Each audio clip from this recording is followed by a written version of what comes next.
Voyez ces magnifiques plants de tomates? On voit bien sur ces images que même à 2 mètres de haut, mes tomates ont une belle taille. Comment en suis-je arrivé là? Tout a commencé au printemps par un enrichissement du sol avec un apport de compost maison, auquel j'ai ajouté 2 seaux de fumier de cheval ainsi qu'un demi-seau de fiente de pigeon. Le tout suivi d'un lichetage profond. Depuis mon départ en retraite, j'ai abandonné l'utilisation du motoculteur. Il y a quelques années, je déposais mon crottin en tas à même le sol.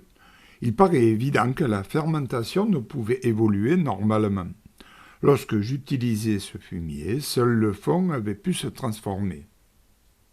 Je décidai alors d'enterrer mon crottin de cheval afin que ce dernier puisse évoluer plus rapidement.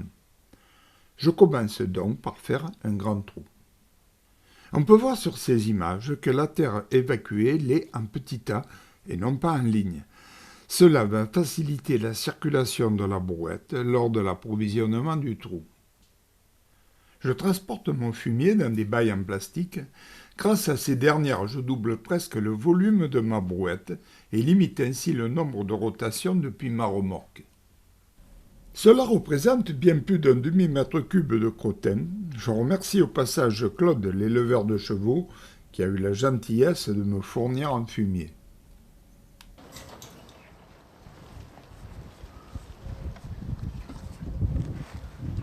Le transport terminé, il ne me reste plus qu'à étaler le tout le plus régulièrement possible afin d'avoir une épaisseur de fumier homogène. La fermentation n'en sera que plus régulière.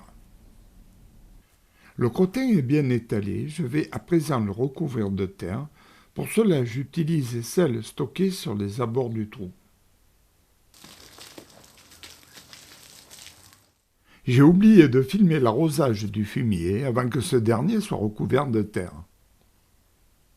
Voici la dernière phase de ce travail qui se reproduira systématiquement tous les 10 à 15 jours, à moins qu'une bonne pluie vienne faire le travail à ma place.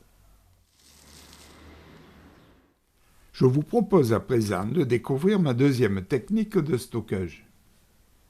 J'approvisionne mon fumier à proximité de réservoirs en plastique, lesquels vont être remplis.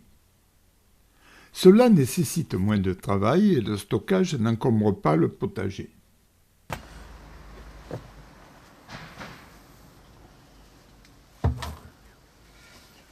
Voilà à quoi cela ressemblera 6 mois après, puis 1 an après.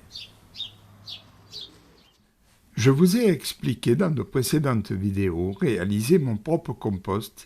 Il existe même une vidéo sur la réalisation de ce dernier. J'ajoute à mes déchets organiques quelques pelles de crottin ainsi que quelques poignées de fiente de pigeon. Cela apporte à mon compost des nutriments complémentaires. Dernière partie de cette vidéo, j'utilise le crottin frais. Pourquoi? Simplement pour protéger le pied de mes artichauts.